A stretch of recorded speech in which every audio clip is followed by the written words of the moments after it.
It's now time for Global Insight, where we speak to experts from around the world on issues making headlines. More than 550 cases of monkeypox disease have been confirmed in 30 countries outside of the West and Central African nations where it is endemic, according to the World Health Organization. While experts say that the disease isn't as contagious as COVID-19, infecting less than one person upon exposure, the cases seem to have come out of nowhere, spiking in a few parts of the world. It hasn't yet made its way into South Korean borders, but with international travel set to pick up as countries loosen COVID-19 prevention measures, authorities here are still keeping a close eye on the trajectory of transmissions. We discuss today what we know about the outbreak so far and what the response should be.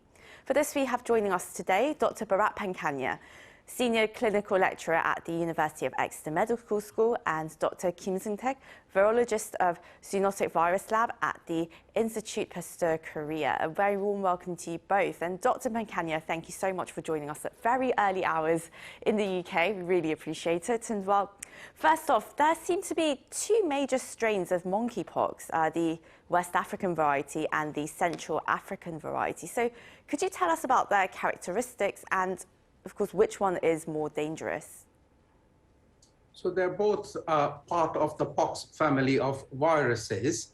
The only difference is that the Central African clade, in other words, the version that originates from Central Africa, appears to cause more severe disease and more fatalities compared to the West African variety, clade we call it, which is also disease-causing and also harmful, but less so than the Central African version. And Dr. Kim, well, we don't have the virus here in South Korea yet, but what kind of patterns or trends have you noticed in the monkeypox spike in the UK, US and Europe? Well, first of all, I have to say this is not the first outbreak outside of the Africa, but this spreading of this monkeypox is quite unusual. I mean, compared to the some past experience. And then secondly, just many confirmed cases are actually just being found among the men who have sex with men. And then, but this does not necessarily mean that this virus is transmitted by sexually. And then, but I think most experts agree that still just the virus is transmitted by very close contact. And then thirdly, the viral sequences that are actually just being sequences right now from the some outbreaks in the outside of Africa, and all the sequences are very similar, which actually suggests that maybe this outbreak actually just came from the one single infection source. And well, Dr. PANKHANIA, you've said that the monkeypox outbreak shouldn't escalate into a pandemic like we saw with COVID-19. And the World Health Organization, its officials seem to now be echoing this remark that you made. But still, what kind of caution should we still be taking, and what kind of prevention measures do you think need to be prepared by health officials? So there is a lot that we still need to learn about monkeypox. And whilst I am confident that it was not a new pandemic, we need to be aware, we need to be doing our surveillance, we need to do our contact tracing and management of both cases and contacts of the case. So let's start from the beginning first, which is, whilst this is not going to become a new pandemic, something new has happened. So there was an animal reservoir for this virus, and maybe now we have a new animal reservoir as yet unknown for this virus, and that has transmitted from the animal place to humans and then from humans to humans. So it is both a zoonotic and a human-to-human communicable infection. What we need to do is manage it and control it. This is similar to smallpox, not a severe disease causing, and we also have effective vaccines, and we also have pretty good antivirals. So what should we do? One, don't get infected. Number two, we need to look harder and deeper as to what could be a new animal reservoir for this virus. With every case, we identify their contacts, remove the contact from circulation for 21 days, maybe also give them a vaccination to prevent the illness, and manage it by identifying the case, identifying the contacts, and managing both of them. And finally, don't mess around with the wild animals from where we keep on getting these new infections. And Dr. Kim, well, South Korea's health authorities, they've placed monkeypox in the second level of contagious diseases under the country's system. So what does this really mean, and what are the chances of monkeypox infiltrating the country? Well, first of all, the some second level of just a contagious disease in Korea actually just include the some COVID-19, and then measles, and then tuberculosis, and then hepatitis A, things like that. So what that means is actually that we actually have to report the actually confirmed cases, and also isolate the some confirmed the patient within 24 hours of just confirming that this monkeypox. So this is kind of what we have to do in terms of public health measures. And then in terms of chances of monkeypox just infiltrating the country, well, we are in some global, the period. By just using any air travel, any just infectious disease can be actually just travel just within the 24 hours since the onset of any infection in any part of the world. And Dr. Kim, another question for you. If there is a monkeypox outbreak here in South Korea, then how rapidly do you think it would spread? And are hospitals well equipped to respond? Well, first of all, this monkeypox is not like the SARS-CoV-2, and the SARS-CoV-2 is generally transmitted by the some airborne transmission or just droplet transmission. But this actually monkeypox actually requires some close contact, so transmission potential is quite low compared to the some SARS-CoV-2. In other words, and also the sort of just the basic reproduction number, R lot is just less than 1. So I think in terms of just our capacity to deal with the monkeypox in Korea, is that first of all I have to say the Korean government, the KDCA, has the capacity to diagnose this monkeypox.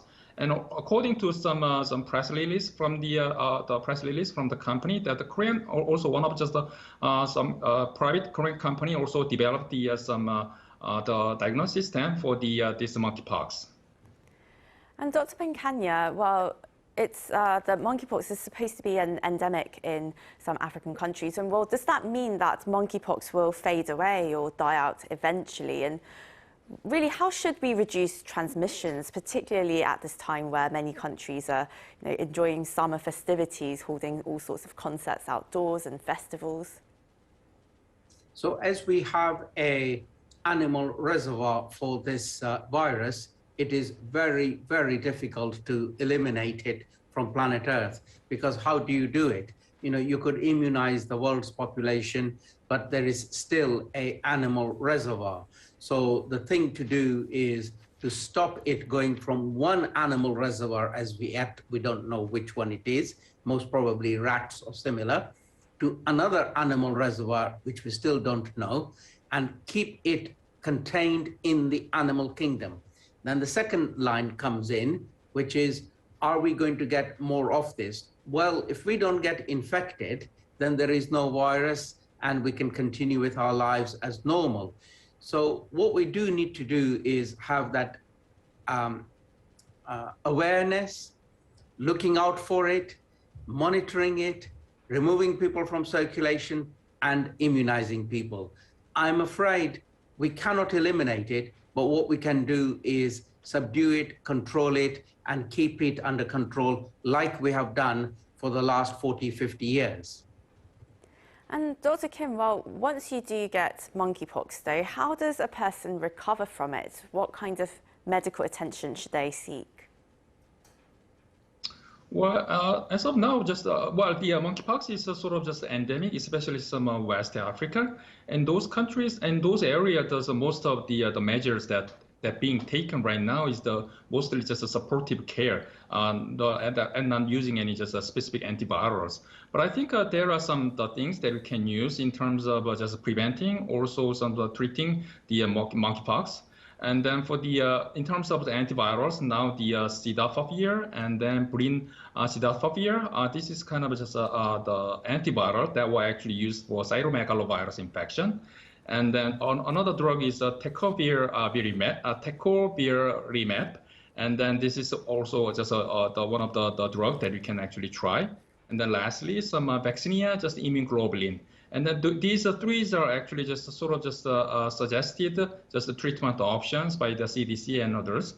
And that there are because the monkeypox is not really just common, especially in the Western countries, and that there are not many actually just the cases. I mean, in terms of so there are some actually limited information on the some clinical efficacy of those just antiviral options. But these are supposed to be just to work against this monkeypox. And in terms of just the vaccine, in Korea, according to the KDCA, we have I think just plenty of just the vaccine doses. And then since this monkeypox, we are actually considering the vaccination. Considering vaccination, not for the whole just the Korean population, but we are actually concerned about some sort of just a ring vaccination, which is actually focusing on the high risk groups. So then in considering the some number of just the population in Korea, we have actually just more than 30 million doses available right now. This is about just this is also actually developed as a smallpox vaccination, but this smallpox vaccine just should work against the monkeypox as well. And Dr. PANKHANIA, with COVID, we had a lot of concerns about long COVID and the prolonged symptoms that stay with you long after the virus, long after you seem to have recovered. And well, are there such long-term side effects or conditions that result from having monkeypox?